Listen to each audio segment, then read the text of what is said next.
근데 이제 화이트는 이제 10만 원대 와인, 9만 5천 원 정도로 이제 우리가 한번 정리를 해봤는데 사실 굉장히 만족스러웠어요. 그래서 섬세한 거 좋아하시고 저처럼 이렇게 밸런스 좋아하시는 분들은 한번 드시면은 실패하지 않으실 텐데, 우리 조수민 소믈리에님이 알려주신 꿀팁, 수민이가 알려준 꿀팁은 일단은 너무 넓은 잔은 안 돼요, 여러분. 그리고 가급적이면 칠링을 충분히 해서 온도를 낮추고 드시는 걸 좀 추천을 드리고, 이제 다음은 5만 원대 가성비 와인. 5만 원대가 사실 가성비라고 하기에는 조금 이것도 좀 비싸다라고 하시는 분들도 있겠지만은, 그런 분들에게는 이제 좀 갓성비라고 제가 표현을 할게요. 어쨌든 5만 원대 와인 중에 조수민 소믈리에가 선택한 와인은 바로 이 녀석입니다.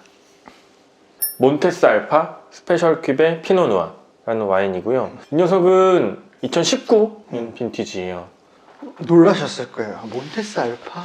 사실 정말 우리가 너무 잘 알고 있고 어. 너무 흔하게 볼 수 있는. 약간 마트에서도 살 수 있을 맞아요. 정도로, 편의점에서도 판매하는. 편의점에서도 근데 뭐 그 정도로 사실 몬테스 알파가 한국에 아주 오래전부터 칠레 와인 하면은 떠오르는 이런 아이콘이었었는데, 이제 뭐 좀 창피한 얘기일 수도 있겠지만, 제가 이제 소믈리에를 시작한 지 얼마 안 됐을 때 한껏 막 어깨에 막 이렇게 올라가 있을 때 되게 싫어했어요.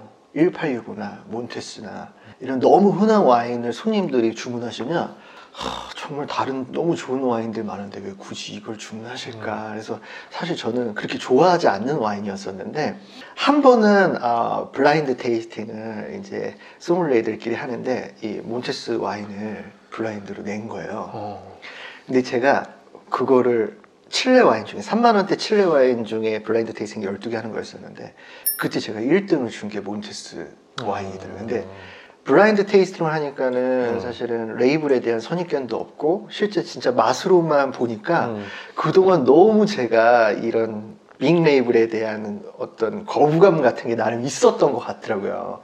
근데 이제 몬테스 알파 사실 되게 맛있는 와인이고 가성비 충분히 나오는 와인이고, 저는 개인적으로 시라를 좋아하는데. 나 사실 처음 먹어봐.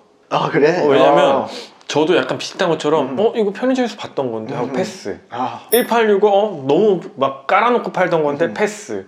이렇게 되더라고. 진짜 저는 딸보를 그래서 또 안 마셨었어요. 샤또 딸보도. 근데 딸보도 엄청 품질이 좋거든요. 근데 이제 몬테스 알파는 사실은 원래 이렇게 좀 진한 품종들을 많이 써야 좀 농축되어 있는, 껍질 좀 두꺼운 까베르네 소비뇽, 뭐 쉬라, 메를로 뭐 이런 걸 많이 쓰는데, 피노누아가 블랙 레이블로 처음 이제 한 작년인가 재작년에 수입됐더라고요. 근데 제가 블라인드 테이스팅 마스터 소믈리에들이랑 같이 했거든요. 그때 저희 테이블에서 1등 나왔었어요. 이게 너무 신기한 게 뭐냐면, 대부분 칠레 피노누아 하면 색도 굉장히 진하고요, 약간 다크하고요, 타닌도 되게 거칠고 산도 좀 부족하고 약간 이런 라즈베리 캔디 같은 뉘앙스가 많이 느껴지는데, 이제 얘는 이제 향을 딱 맡아보시면 일단 자두향이랑, 그리고 얼씨한 느낌. 네, 얼씨한 느낌도 있고 약간 스모키한 플레이버도 있고요. 그리고 약간 녹색의 허브 뉘앙스가 되게 많이 느껴져서 약간 부르고뉴라고 하면은 요 본 쪽에 포마르 쪽 뉘앙스를 많이 좀 보여줘요. 그래서 사실 이걸 블라인드 테이스팅 할 때 제가 이거 본로마뇽이다 이런 게 아니라 약간 포마르 쪽에 견고한 타닌도 있고 약간 얼스한 것도 있고요, 스모키한 것도 있고요, 약간의 철분 뉘앙스도 또 가지고 있거든요. 철분 뉘앙스라고 하면은 여러분들 이렇게 코피 났을 때 이렇게 코 뒤로 하면은 약간 피 이렇게 뒤로 넘어가잖아요. 그런 좀 약간 피맛 우리가 얘기하는 게 되게 스모키한 플레이버거든요.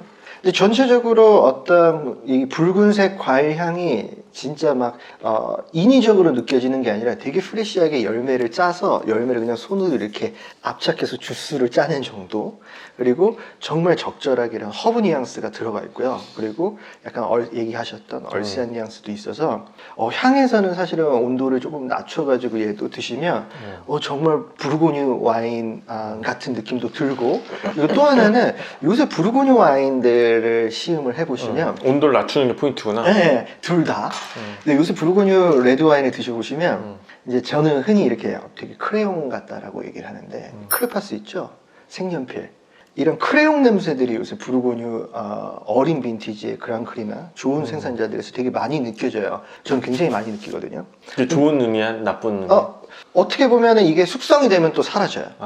근데 이제 어릴 때 엄청 타이트한 부르고뉴 와인들을 드시면 영빈티지 약간 이런 이 돌끼리 부딪혔을 때 나는 약간 프린트라고 하는 부싯돌 냄새라든지 뭐 이런 색연필이나 크레파스 같은 이런 아크릴 같은 냄새들을 조금 가지고 있는데 얘도 그게 있어요. 너무 신기한 게 얘도 그런 약간 휘발성 그리고 이런 크레용이라고 얘기하는 그런 부싯돌 같은 플레이버들을 가지고 있는 게 일반적으로 더 복합적이라고 느낄 수가 있을 것 같아요.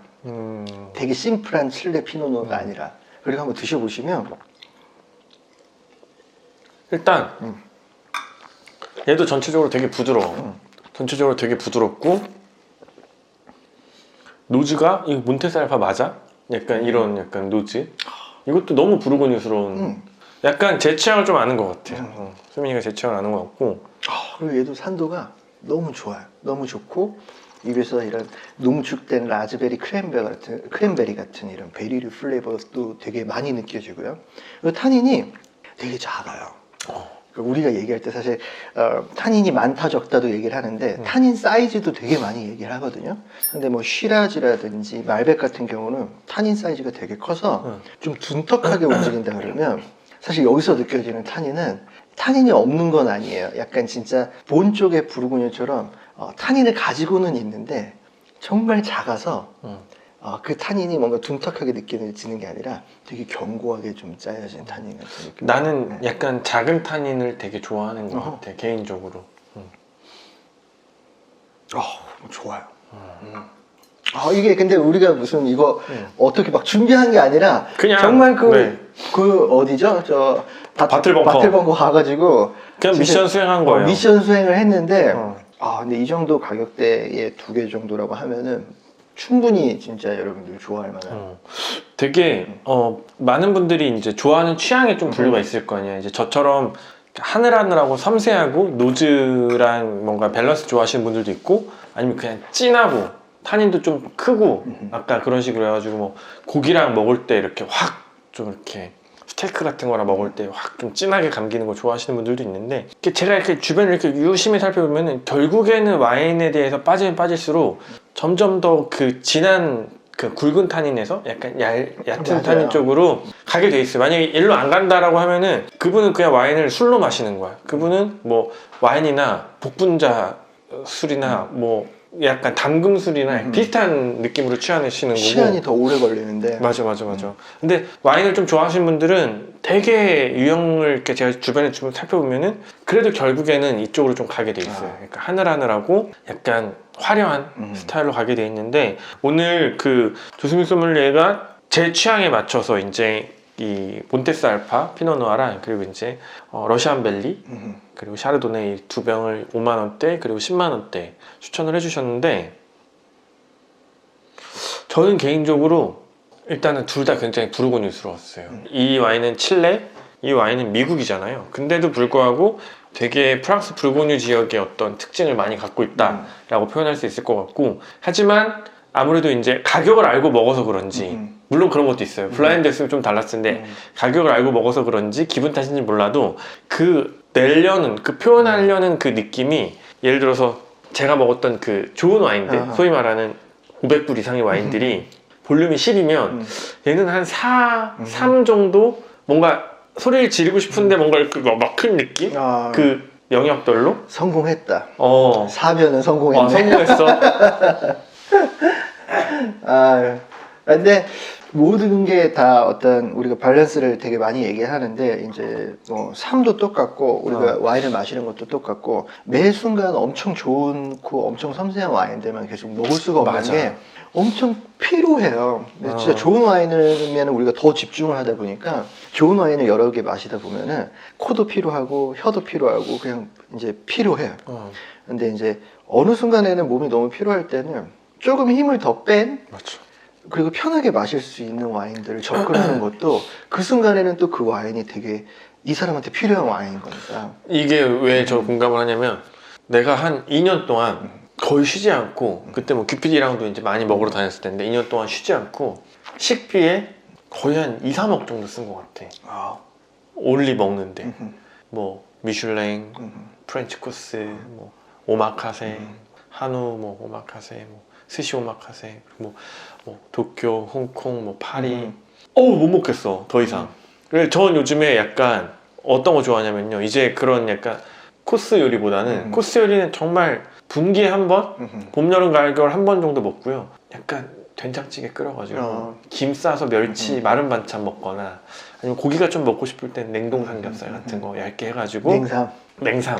냉삼에 김치찌개 딱 해가지고 계란말이 같은 거랑 딱 먹으면 요즘엔 좀 그쪽이 좀 맞는데 약간 그런 스타일에 좀 힘을 좀 뺐지만 데일리로 편하게 마실 수 있고 우리가 이렇게 좀 좋은 분위기 속에서 또 오늘 우리 와인 시음 첫 촬영이니까 되게 좀 함께 할 수 있어서 여러분들도 한 번쯤 구매하셔서 드시면 좋은데 오늘 와인들은 공통점이 있어요. 일단은 좁은 와인잔을 사용하시고요. 그리고 칠링을 충분히 해서 또 그렇다고 또 냉장고에 또 하루 넣었다가 드시고 그러시면 안 되고요. 얼마 안 돼요. 그래서 적정 온도가 한 몇 도 정도? 한 화이트 와인 같은 경우는 한 10도, 10도에서 한 12도 사이. 그리고 레드 와인 같은 경우는 한 16도에서 한 18도 사이.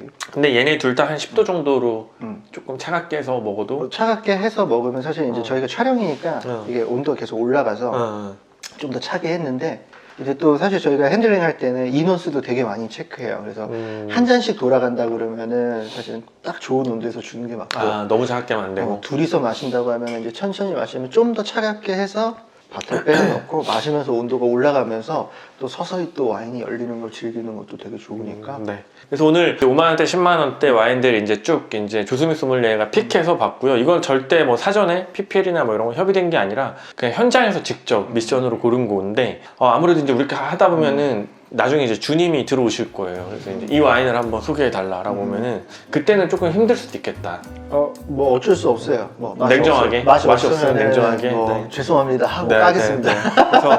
그래서 저희는 이제 충분히 이제 워낙 경험도 많고 그리고 이제 스토리도 많기 때문에 앞으로 아마 좀 재미있으실 것 같아요. 저도 좀 되게 지금 옆에서 얘기 듣는데 너무 재밌거든요. 그래서 앞으로 할 말이 너무 많은 것 같아.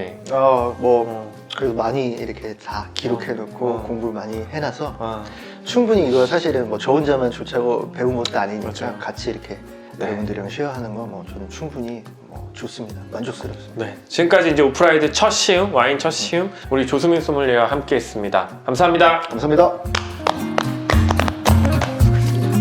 미션 성공.